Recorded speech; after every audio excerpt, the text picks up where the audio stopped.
देखो बेटे, केमिस्ट्री में एक सबसे बड़ी प्रॉब्लम क्या आती है कि बच्चे अक्सर बोलते हैं कि सर जो है केमिस्ट्री के क्वेश्चंस हमसे नहीं लगते हैं। देखो, क्वेश्चन नहीं लगने का एक जो सबसे बड़ा प्रॉब्लम मैंने जो ऑब्जर्व किया वो क्या है कि क्वेश्चन में अगर किसी कंपाउंड का नाम बोलता है या उसका फॉर्मूला बोलता है तो बच्चे को उसके नाम और फॉर्मूले याद नहीं होते हैं। ठीक, अब जब उसके नाम और फॉर्मूले याद नहीं है तो बच्चा बोलता हमको तो क्वेश्चन ही नहीं आ रहा। एक्चुअली आपको क्वेश्चन नहीं आ रहा है, क्वेश्चन आपको आ रहा है। आपको आ क्या नहीं रहा है, आपको उस कंपाउंड के फॉर्मूले नहीं आ रहे हैं, तो उसके बेसिस पर आप आगे प्रोसीड नहीं कर पा रहे हो।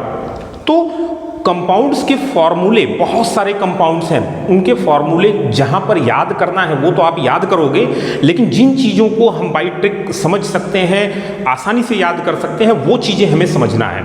जैसे सपोज करो कि मैंने कुछ एग्जाम्पल्स यहाँ लिखे हुए हैं। Calcium oxide, ferrous oxalate, sodium chloride, sodium chloride, sodium hypochlorite, sodium chlorate and sodium perchlorate. Total कितने हैं बेटे? 1 2 3 4 5 6 7। आउट ऑफ 7 कितने लोग ऐसे हैं जिनको 7 के 7 आ रहे हैं? हाँ, देखो, कैल्शियम ऑक्साइड कॉमन है सर, आ जाएगा, कोई प्रॉब्लम नहीं। फेरस ऑक्सलेट, फेरस ऑक्सलेट जो है ये मैक्सिमम गायब। सोडियम क्लोराइड, क्लोराइड बोला, NaCl नमक, याद है, बचपन से पढ़ रहे हैं, याद है। लेकिन जैसे ही हम बोलते हैं sodium chloride, sodium hypochlorite, sodium chlorate, sodium perchlorate, अब क्या करता है बच्चा? अंदाजा लगाने लगता है, नए नए मॉलिक्यूल की डिस्कवरी करने लगता है। फिर आपसे क्वेश्चन नहीं लगने वाला है। आपको ये चीजें एग्जैक्टली पता होनी चाहिए। नाम बोला, आपने तुरंत फॉर्मूला लिखा with in the fraction of second. देखो बेटे कैसे, सबसे पहली चीज समझिए क्या है कि यहां पर जितने भी कंपाउंड लिखे गए हैं, ऑलमोस्ट सभी के सभी कंपाउंड जो हैं ये आयनिक कंपाउंड हैं। क्या है? Ionic, ionic compounds. ठीक है, अब अगर ये आयनिक कंपाउंड्स हैं तो इन आयनिक कंपाउंड्स के 2 पार्ट होते हैं। एक पार्ट होता है कैटायन और एक पार्ट होता है एनायन। कोई अगर पूछता है आयनिक कंपाउंड्स तो हम बोलेंगे compounds which are made up of ions, right. तो अब यहां पर 2-3 वर्ड आ रहे हैं। एक वर्ड तो आ रहा है क्या? आयंस, और उसमें आ रहा है कैटायन और एनायन। तो प्रीवियस लेक्चर में मैंने आपको बताया था कि अगर कोई पर्टिकुलर एटम या मॉलिक्यूल, कोई भी पर्टिकुलर एटम या मॉलिक्यूल, एटम और मॉलिक्यूल, अगर ये इलेक्ट्रॉन एक्सेप्ट करता है, इलेक्ट्रॉन एक्सेप्ट करता है या लॉस करता है, चाहे इलेक्ट्रॉन एक्सेप्ट करे या लॉस करे, तो वो क्या बनाता है? चार्ज्ड स्पीसीज बनाता है, और उस चार्ज्ड स्पीसीज को क्या बोलते हैं? आयंस। और ये 2 तरीके के होते हैं, कैटायन और एनायन। कैटायन जो होता है वो कैसा होता है? Positive charged species, positive charged species. और एनायन कैसा होगा? Negative charged species. एनायंस होगा नेगेटिव चार्ज्ड स्पीसीज। ठीक है, अगर कैटायन और एनायंस के फॉर्मूले हमें याद हैं तो हम आयनिक कंपाउंड के फॉर्मूले बड़े आसानी से लिख सकते हैं। जैसे देखो, सोडियम क्लोराइड में सोडियम का Na+ होता है, क्लोराइड का Cl- होता है, आपको पता है, आपने तुरंत लिख दिया। लेकिन अगर बेटे सपोज करो कि ये नहीं पता होता तो क्या आप लिख पाते? नहीं लिख पाते। ये सेम प्रॉब्लम आती है इन कंपाउंड्स के साथ कि आपको नहीं पता है इसलिए आप नहीं लिख पा रहे हो। तो हमारा काम क्या है कि ये जो कैटायंस और एनायंस हैं, इन्हीं कैटायंस और एनायंस के फॉर्मूलों को हमें याद करना है और उन्हें देखना है। सबसे पहले हम पार्ट बाय पार्ट बात करते हैं। हम बात करते हैं कैटायंस की।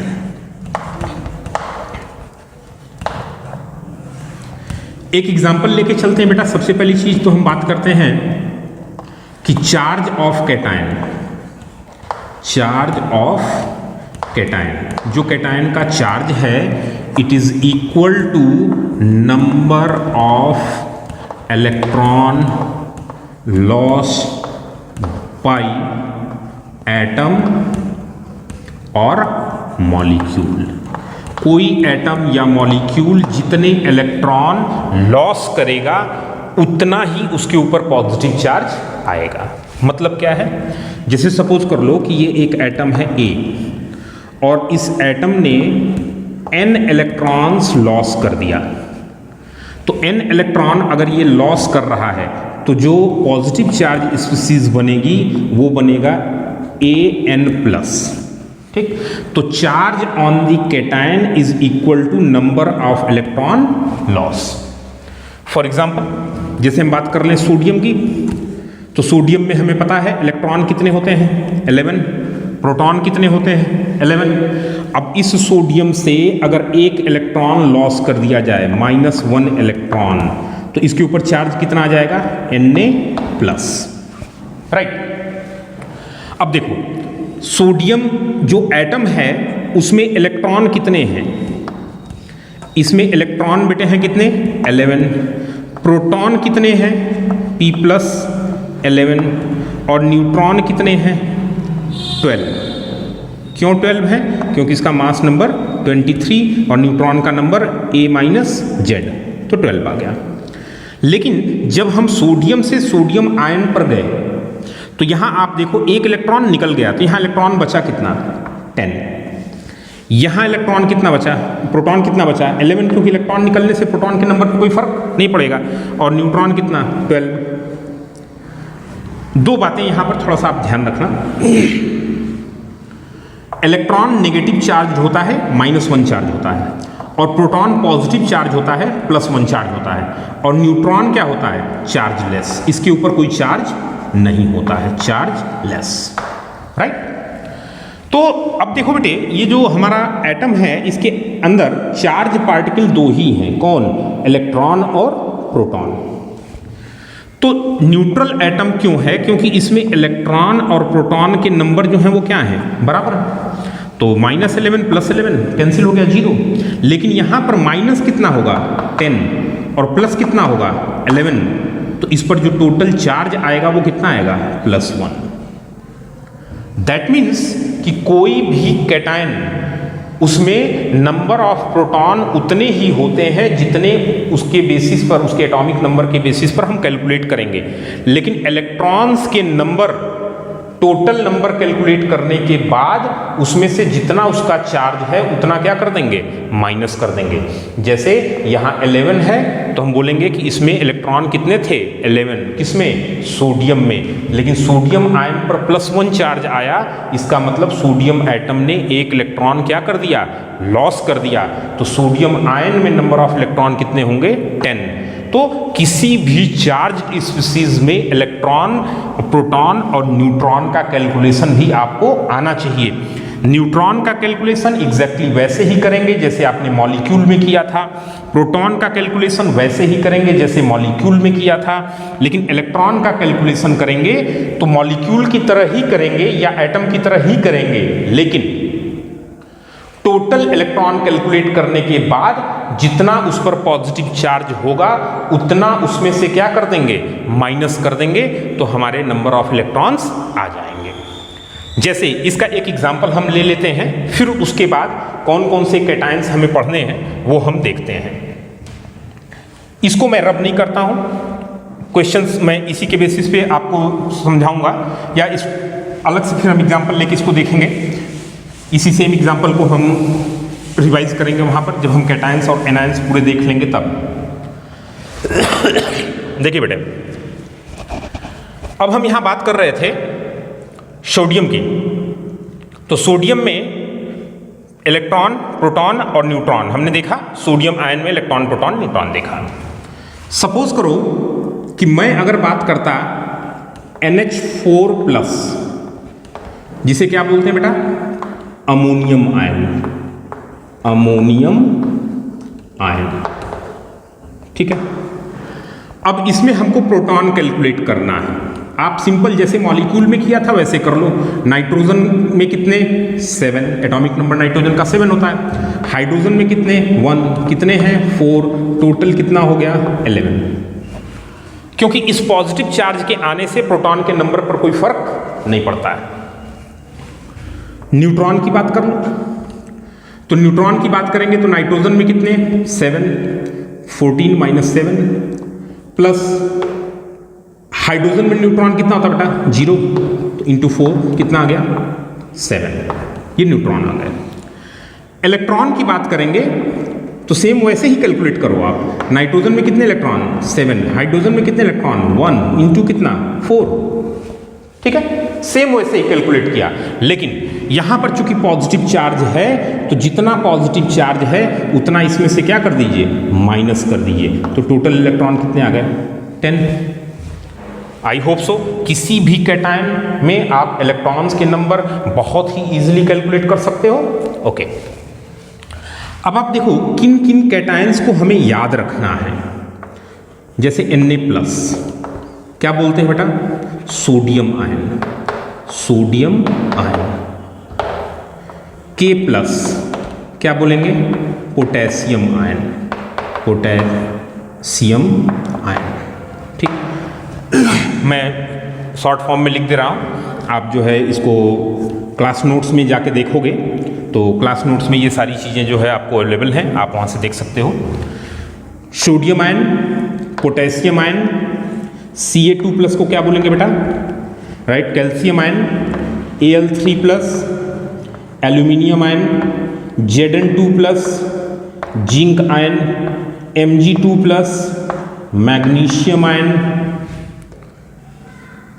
NH4+, अभी हमने ऊपर लिखा था अमोनियम आयन, तो ये कॉमन है, ये जनरली याद रहते हैं। Ag+, silver ion. अब यहाँ पर आप देखो कि जैसे जो फर्स्ट ग्रुप के एलिमेंट हैं सोडियम, पोटेशियम, लिथियम, इन सभी पर +1 चार्ज रहेगा। सेकेंड ग्रुप के जो एलिमेंट हैं जैसे कैल्शियम, मैग्नीशियम, स्ट्रांशियम, बेरियम, इन सब पर +2 चार्ज रहेगा। बेरियम है तो किस ग्रुप का है सेकेंड ग्रुप का है, +2 चार्ज रहेगा। स्ट्रांशियम किस ग्रुप का है सेकेंड ग्रुप का है, +2 चार्ज रहेगा। तो ये बड़े कॉमन से हैं, ये आसानी से याद रहते हैं आपको।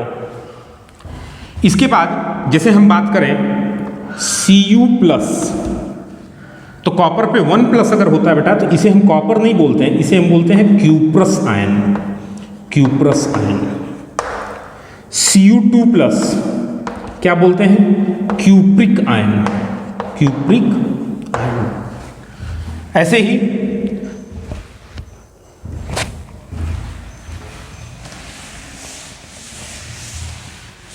आयरन का आयन है फेरस आयन, फेरिक आयन,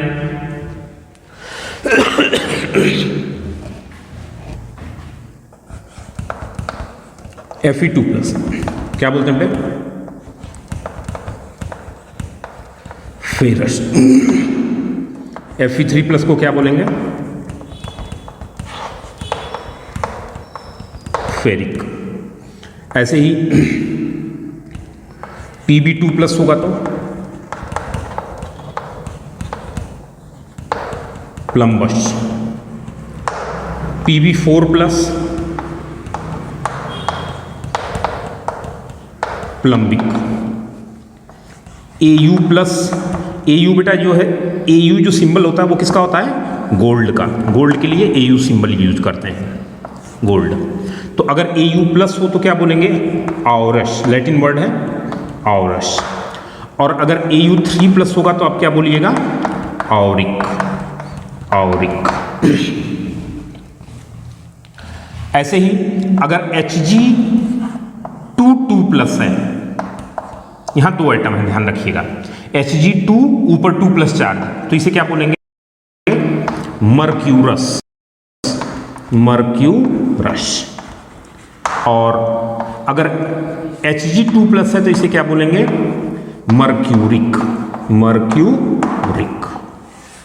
ठीक है, तो ऑलमोस्ट ये कैटायंस हैं, एनायंस हैं, इन कैटायंस के फॉर्मूले जो है आपको एग्जैक्टली पता होने चाहिए जब किसी कंपाउंड का नाम लिया जाएगा, जैसे ferrous oxalate, ferric oxalate, ferrous carbonate, ferric carbonate, ferric sulphate, ferric nitrate. तो ये चीज आपको पता होनी चाहिए कि आयरन का +3 फॉर्म हमें क्या करना है, यूज करना है।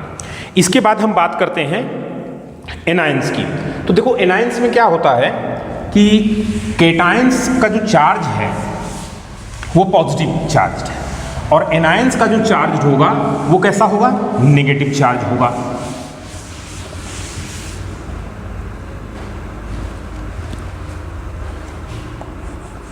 एनायंस क्या होंगे बेटा, anions negative charged ion, charged ions. Simple समझिए, एक एग्जांपल से हम डायरेक्ट देखते हैं। जैसे फ्लोरीन है एटॉमिक नंबर 9, तो फ्लोरीन में इलेक्ट्रॉन कितने होंगे बेटे, 9, प्रोटॉन कितने होंगे, 9, ठीक। लेकिन अगर हम फ्लोरीन की जगह फ्लोराइड आयन की बात करें तो फ्लोराइड आयन का मतलब कि इस फ्लोरीन ने एक इलेक्ट्रॉन क्या किया, एक्सेप्ट कर लिया, राइट। तो अब यहां पर इलेक्ट्रॉन कितने हो गए, 10, प्रोटॉन कितने हो गए, 9। प्रोटॉन के नंबर पे तो कोई फर्क पड़ेगा नहीं। अब आप देखो कि अगर हम यहां पर इनके चार्ज की बात करें तो फ्लोरीन जो है उसने 8 इलेक्ट्रॉन और 8 प्रोटॉन है, 9 प्रोटॉन और 9 इलेक्ट्रॉन है और इनके चार्ज क्या है, इक्वल है। प्रोटॉन का पॉजिटिव, इलेक्ट्रॉन का नेगेटिव, तो ये एक दूसरे से क्या हो जाएंगे, कैंसिल। तो ये क्या होगा, चार्जलेस, चार्जलेस। लेकिन जब फ्लोराइड आयन की बात कर रहे हैं तो यहां इलेक्ट्रॉन कितने हैं, 10 और प्रोटॉन कितने हैं, 9। तो 9 + 9 माइनस कैंसिल, 1 माइनस बच जाएगा, तो चार्ज क्या होगा, -1 यूनिट, राइट। इसका मतलब हुआ कि अगर कोई पर्टिकुलर एटम ये m इलेक्ट्रॉन एक्सेप्ट करता है तो उसके ऊपर उतना ही माइनस चार्ज आ जाएगा, ठीक है, उतना ही माइनस चार्ज आ जाएगा। कहने का मतलब क्या हुआ, charge of anion is equal to charge of is equal to number of electron gain। जितना एक्स्ट्रा इलेक्ट्रॉन वो गेन करेगा उतना ही उसके ऊपर क्या आएगा, पॉजिटिव चार्ज आएगा। अब कौन कौन से एनायंस हमें याद रखने हैं, नॉर्मल से हम शुरू करते हैं। जैसे O के ऊपर -2 होता है तो बेटे आप क्या बोलते हो उसको, ऑक्साइड, राइट। O के ऊपर -2 और नीचे भी 2 मतलब ऑक्सीजन के 2 एटम पर -2 चार्ज आए तो इसको हम बोलते हैं पेरोक्साइड फॉर्म, पेरोक्साइड, ठीक है। अगर O के ऊपर 2 सिर्फ एक माइनस हो तो इसे हम बोलते हैं सुपर ऑक्साइड, सुपर ऑक्साइड, ठीक है। ऐसे ही जैसे हम Cl- की बात करेंगे तो इसे हम क्या बोलेंगे, क्लोराइड। अगर हम ClO- की बात करेंगे तो इसे क्या बोलेंगे, हाइपोक्लोराइट, क्लोराइट। अगर हम ClO2 की बात करेंगे तो क्या बोलेंगे, क्लोरेट, सॉरी क्लोराइड। अगर ClO3 की बात करेंगे तो क्या बोलेंगे, क्लोरेट। अगर ClO4- की बात करेंगे तो इसे हम क्या बोलेंगे, परक्लोरेट, क्लोरेट, ठीक है। ध्यान देना बेटा,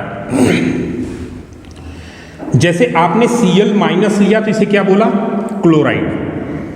अगर आप Br- लोगे तो इसे क्या बोलोगे, राइट, ब्रोमाइड। अगर आप I- लोगे तो इसे क्या बोलोगे, आयोडाइड। अब यहां से थोड़ा ध्यान देना, अगर BrO- लोगे तो क्या बोलोगे, BrO- हाइपोब्रोमाइट, हाइपोब्रोमाइट। आयोडीन ले लोगे तो क्या बोलोगे? Hypo iodite. यहां ब्रोमीन लोगे तो क्या बोलोगे? ब्रोमाइट। आयोडीन लोगे तो आयोडाइट, यहां लोगे तो ब्रोमेट। Iodine iodate. क्लोरीन की जगह अगर यहां ब्रोमीन लेते हैं तो पर ब्रोमेट, पर आयोडेट। सिंपल है, ओके। इसके बाद जैसे हम बात करें S-2, तो इसे हम क्या बोलते हैं मित्रा? सल्फाइड, सल्फाइड, ठीक। SO3-2, इसे क्या बोलते हैं? Sulphide, sulphide. और अगर यही अलग से देखते हैं, SO4-2 हो तो क्या बोलते हैं? Sulphate, sulphate. लेकिन इसी चीज को अगर हम हाइड्रोजन के साथ लें, इसी चीज को हम हाइड्रोजन के साथ अगर ले लें, एक अलग से एग्जांपल देख लेते हैं, SO3-2, इसे क्या बोलते हैं बेटा? Thiosulphate, thiosulphate, right. अब आप आ जाओ,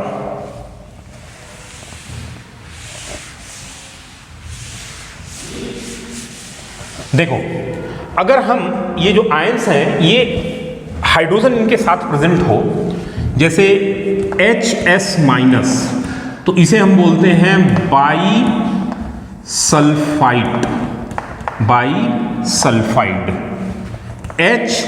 HSO3-, क्या बोलेंगे? बाई सल्फाइड, ठीक है। HSO4-, क्या बोलेंगे? By sulphate, right.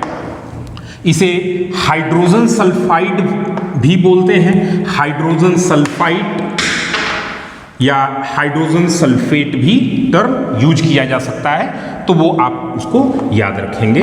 आप इसको हाइड्रोजन, हाइड्रोजन सल्फाइड भी बोल सकते हैं, ठीक है। इसी तरह से इसको हाइड्रोजन सल्फाइड, हाइड्रोजन सल्फेट बोलेंगे। अब जैसे हम बात करें CO3-2, तो इसको बोलते हैं बेटा कार्बोनेट आयन, कार्बोनेट आयन, ठीक है। अगर यही HCO3-2 हो तो इसे हम बोलते हैं by carbonate ion, by carbonate ion, ठीक है। C2O4-2, शुरू में बात किया था, ऑक्सलेट आयन, ऑक्सलेट आयन, ठीक है। इसके बाद जैसे OH- है तो क्या बोलते हैं?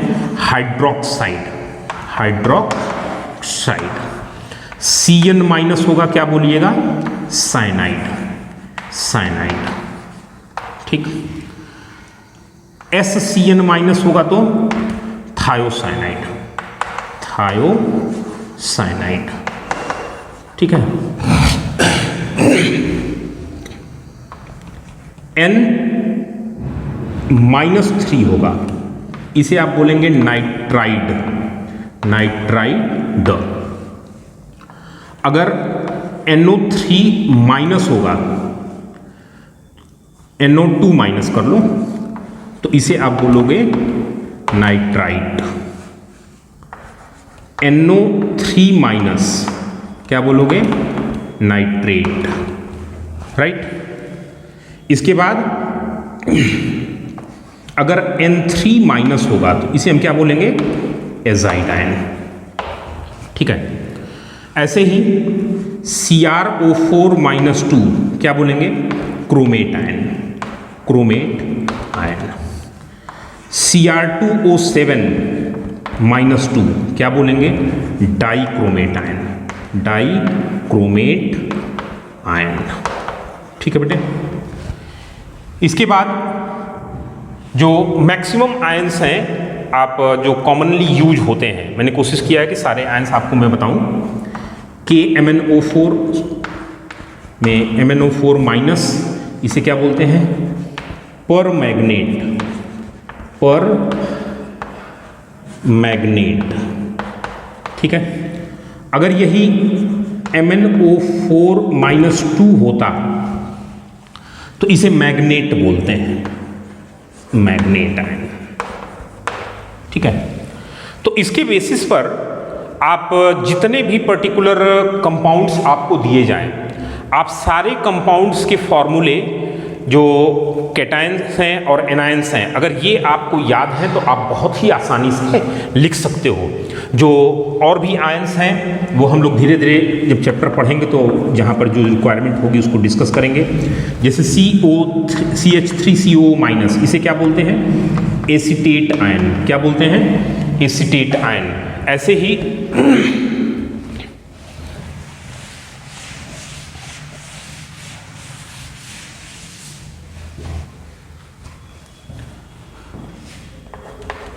HCOO-, इसे क्या बोलते हैं? Format ion, format ion. तो जहां पर जिसकी जरूरत पड़ेगी उसको हम यूज करेंगे। P-3 होगा तो क्या बोलिएगा? Phosphide, P-3 phosphide ion. तो अब हमें यह देखना है कि अगर इन कैटायंस और एनायंस के फॉर्मूले हमें याद हैं तो इन कैटायंस और एनायंस के फॉर्मूलों के बेसिस पर हम कैसे जो है आयनिक कंपाउंड का फॉर्मूला लिखेंगे। देखिए बेटे, अगर आपको ये कैटायंस और एनायंस याद है तो इजीली आप आयनिक कंपाउंड के फॉर्मूले लिख सकते हो। कैसे लिखोगे? देखो, जैसे सपोज करो कि एक कैटायन है जिसके ऊपर चार्ज हमने देखा था An- और एनायन था तो इसके ऊपर चार्ज था Bm+, सॉरी कैटायन पे प्लस था और एनायन पे माइनस। ठीक है, अब अगर इस कैटायन और एनायन को मिला के हमें आयनिक कंपाउंड बनाना है तो आपको क्या करना है? कैटायन के ऊपर जितना चार्ज है वो नंबर एनायन के साथ लिखिए और एनायन के ऊपर जो चार्ज है वो नंबर कैटायन के साथ लिखिए। तो हमारा फॉर्मूला क्या हो जाएगा? AMBN, ये हमारा कंपाउंड का फॉर्मूला हो गया। यहां पर एक चीज ध्यान रखेंगे, अगर M और N, if M is equal to N, M और N के मैग्नीट्यूड बराबर हैं तो हम कुछ भी नहीं लिखेंगे। उस कंडीशन में हम सिंपल फॉर्मूला लिख देंगे AB, इनके नंबर लिखने की जरूरत नहीं होगी। राइट, एग्जाम्पल देखते हैं हम। जैसे बेटे देखो, हमने एक स्टार्टिंग में बोला था आपको कंपाउंड का फॉर्मूला लिखने के लिए कैल्शियम ऑक्साइड, तो कैल्शियम का फॉर्मूला Ca2+ और ऑक्साइड का फॉर्मूला O-2। तो हमारा जो कैल्शियम ऑक्साइड का फॉर्मूला हो जाएगा वो क्या हो जाएगा? CaO। क्यों? क्योंकि M और N ये और ये क्या है? बराबर, तो हमें कुछ लिखने की जरूरत नहीं है। लेकिन सपोज करो कि अगर यही, जैसे हम एक दो और एग्जांपल हम ले लेते हैं, जैसे कैल्शियम कार्बोनेट, तो कैल्शियम तो यही रह गया Ca2+, कार्बोनेट क्या है? CO3-2। तो हमारा जो कैल्शियम कार्बोनेट का फॉर्मूला होगा वो क्या हो जाएगा? This one. जैसे हम बात करें कैल्शियम हाइड्रोक्साइड, तो अब देखो यहां पर ये बराबर नहीं है, तो कैल्शियम पर कितना चार्ज है? +2 इसके साथ लिखेंगे और इसके साथ क्या लिखेंगे? 1, तो 1 लिखने की जरूरत नहीं। फॉर्मूला हमारा क्या होगा? कैल्शियम 1 लिखने की जरूरत नहीं और OH हाइड्रोक्साइड को 2। ध्यान दीजिएगा, जब भी किसी आयंस के नंबर हमें लिखने हों और उस आयंस में एक से ज्यादा एलिमेंट हों तो आयंस का नंबर लिखने से पहले उस पर ब्रैकेट लगा लेंगे और बाहर इसको हम लिख लेंगे। अब इसके बाद जैसे कुछ और एग्जांपल हम देखते हैं। जैसे अगर मान लीजिए बोले हमसे फेरस ऑक्सलेट, बेटे फेरस का फॉर्मूला क्या? Fe2+, ऑक्सलेट का फॉर्मूला C2O4-2, +2 - 2 कैंसिल, कंपाउंड का फॉर्मूला क्या हो जाएगा? FeC2O4। सिंपल है। देखो, जैसे अगर हमसे बोले अमोनियम सल्फेट, आपको क्या करना है? अमोनियम आयन का फॉर्मूला NH4+, सल्फेट का फॉर्मूला SO4-2। ठीक है, अब क्या करना है? 2 को इधर ले आइए, 1 है इधर तो कुछ लिखने की जरूरत नहीं है। फॉर्मूला क्या होगा? NH4, एक से ज्यादा एलिमेंट हैं तो ब्रैकेट में कर लो, बाहर कितना? 2 और क्या हो गया? Sulphate, ammonium sulphate. ऐसे ही हमने बात की थी सोडियम क्लोराइड, तो क्लोराइड का फॉर्मूला बेटा होता है Cl माइनस, तो फॉर्मूला क्या हो जाएगा NaCl। सोडियम हाइपोक्लोराइट, तो ये हाइपोक्लोराइट है, फॉर्मूला क्या होगा NaClO। सोडियम क्लोराइट, क्लोराइट ध्यान दीजिएगा, सोडियम क्लोराइट, तो फॉर्मूला क्या हो जाएगा NaClO2। सोडियम क्लोरेट, तो NaClO3, आसान है कि नहीं, NaClO3। सोडियम पर क्लोरेट NaClO4, NaClO4, ठीक। तो जितने भी कंपाउंड्स हैं सभी कंपाउंड्स के फॉर्मूले आप बहुत ही आसानी से लिख सकते हो। आप क्लास नोट सेक्शन में जाओगे, क्लास नोट सेक्शन में वहाँ पर जो कुछ क्वेश्चंस बैंक भी दिए गए हैं, उन क्वेश्चंस बैंक में कैटायन और एनायन से रिलेटेड जितने भी क्वेश्चन हैं उनके जो कंपाउंड्स के फॉर्मूले लिखने को आपको बोले गए हैं वो सारे फॉर्मूले आप लिखोगे और लिख के उस पर प्रैक्टिस करोगे। अगर कहीं आपको प्रॉब्लम होती है तो आप जो है उसको हमें बताओ, हम आपको उसको सॉल्व करवाएंगे। Thank you.